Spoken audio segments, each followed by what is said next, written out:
Welcome students in the third lecture of chapter 5 of history. I hope you all are fine and enjoying your studies at home. As we have started chapter 5 of history, that is pastoralists in the modern world, we discussed about the different pastoral communities existing in different parts of the country, about their annual movement and what happened with these communities after the entry of the Britishers in India. So let's continue the chapter. In last lecture, we have started the different acts implemented by Britishers to control the activities of pastoralists. These were Wasteland Act, Forest Acts, Grazing Tax Act and Criminal Tribes Act. We discussed about the Wasteland Act and Forest Acts. In Wasteland Act, we have discussed that these acts were passed in the middle of 19th century. British government considered all uncultivated land as wasteland. They wanted to transform all grazing lands into cultivated farms because revenue could be charged only on cultivated land, which was the main source of the income. And in Forest Acts, we have discussed that Britishers divided the forests into two categories, reserved and protected. In reserved forests, these were the forests which produced commercially valuable timber like deodar, sal. These forests were declared reserved and no pastoral activities was allowed in these forests. Second were the protected forests. In these, some customary rights of pastoralists were granted and their movement was restricted. Today, we will be discussing about the Grazing Tax Act and Criminal Tribes Act. So, first of all, we will take the Criminal Tribe Act. This act was passed by Britishers in 1871 and it is known as Criminal Tribes Act. According to this act, many communities of craftsmen, traders and pastoralists were classified as criminal tribes.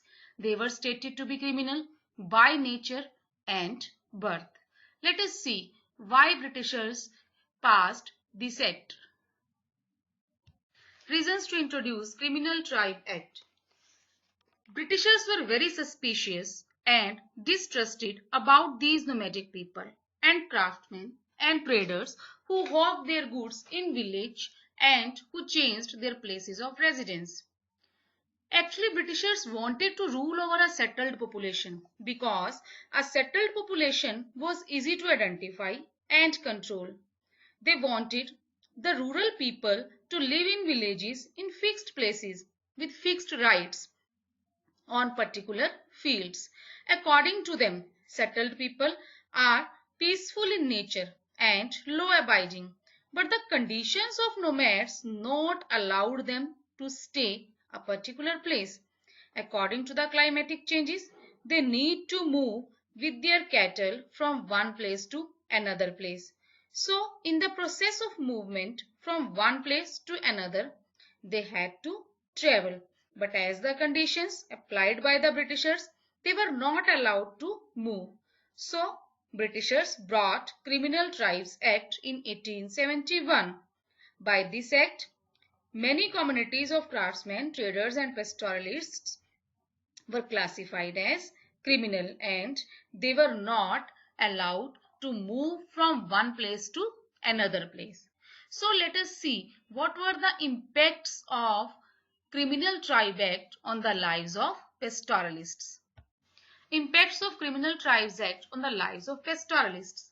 After the enforcement of this act, they were not allowed to leave their village. They were expected to live only in notified village settlements. They were not allowed to move without a permit. The village police kept a continuous watch on them. So you can see the hardship of the nomads were increasing day by day. Now answer the questions. What do you mean by Criminal Tribes Act? Why did the British introduce Criminal Tribes Act? How did it affect the lives of pastoralists? Grazing Tax Act. The Britishers didn't want to leave anything from which they can generate revenue. because taxation was an important source of revenue for them. So they have imposed taxation on land, on water, on salt, on trade goods, and even on animals. So land, water, salt, we all had heard, but till mid of the 19th century, we never heard in our country about the grazing tax. According to this Grazing Tax Act, when animals graze, pastoralists had to pay taxes. The tax per head of cattle went up rapidly, and the system of collection was made increasingly efficient. In the decades between 1850s and 1880s, they appointed the contractors to collect the tax. These contractors tried to charge as high a tax as they could to recover the money they had paid to the state and earn as much profit as they could. But after 1880s, Britishers started to collect taxes directly from the pastoralists. Britishers issued the pass to pastoralists. To enter a grazing tract, a cattle herder had to show the pass and pay the tax. The main reason of Grazing Tax Act was to expand its revenue income. The colonial government looked for every possible source of taxation. So tax was imposed on land, on canal water, on salt and on trade goods and even on animals. Now see the impacts of Grazing Tax Act on the lives of pastoralists. Each of them was given a pass. To enter a grazing land, a cattle herder had to show the pass and pay the tax on each and every animal. The number of cattle heads he had and the amount of tax he paid was entered on the pass. The tax had to paid in cash, so the pastoralists started to selling their animals. The heavy burden of taxes had an adverse impact on their economic status. Now, most of the pastoralists started taking loans from the moneylenders. Now, answer the questions. What do you mean by Grazing Tax Act? Why was it implemented by the Britishers? What were the impacts of this act on the lives of pastoralists? How did the changes introduced by Britishers affect the lives of pastoralists? As we have discussed in different acts implemented by Britishers, that first of all, Britishers converted all uncultivated and grazing land into agriculture land. Then, to restrict the entry of pastoralists in the forest, they divided the forests into reserved and protected forests.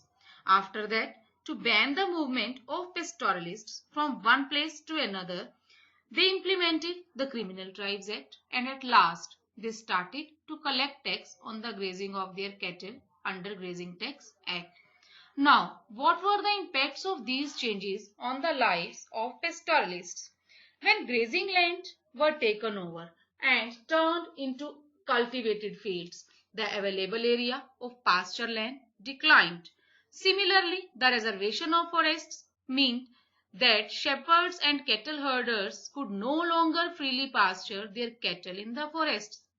As pasture land disappeared under the plough and the existing animal stock had to feed on whatever grazing land remained. This led to the continuous intensive grazing of these pastures. Usually, nomadic pastoralists grazed their animals in one area and moved to another area. These pastoral movements allowed time for the natural restoration of vegetation growth. When restrictions were imposed on pastoral movements, grazing lands came to be continuously used and the quality of pastures declined. This in turn created a further shortage of forage for animals and deterioration of animal stock. Underfed cattle died in large numbers during scarcities and famines. So there was a deep impact on the lives of pastoralists because of the changes which was brought by the colonial government. So how did the pastoralists cope with the changes? With the recent changes which we have discussed, pastoralists reacted in a variety of ways. They didn't react as a protest or revolt. They reacted according to their financial and economic position. For example, first was new pastures. There was no enough pasture land for the grazing of their livestock. Before 1947, Raikas, the herder of camel, sheep and goat, move into Sindh and graze their animals on the bank of Indus River. But after 1947, when the new boundaries formed, means the formation of India and Pakistan, now they were not supposed to enter into the border region. So they need to find out some other alternatives. So they started to move in Haryana region, where sheep can graze on agriculture fields after the harvest are cut, and this is the time that the fields need manure that the animals provide. Next is reduction in the number of cattle. Some pastoralists reduced the number of cattle in their herds because there was not enough pasture to feed large number of cattle. In some other alternatives, pastoralists started new occupations. For example, they started to buying land and settling down, giving up their nomadic life. They started to borrow money from moneylenders. Some became settled peasants, cultivating land. Others took on more intensive trading. With the passage of time, they lost their cattle and sheep and became laborers working on fields or in small towns. So, pastoralists not only continue to survive in many regions, their numbers have expanded over recent decades. When pasture lands in one place was close to them, they changed the direction of their movement, reduced the size of the herd, combined pastoral activities with other forms of income, and adapted to the changes in modern world. Many ecologists believe that in dry regions and in mountains, pastoralism is still ecologically the most viable form of life. Such changes were not experienced only by pastoral communities in India.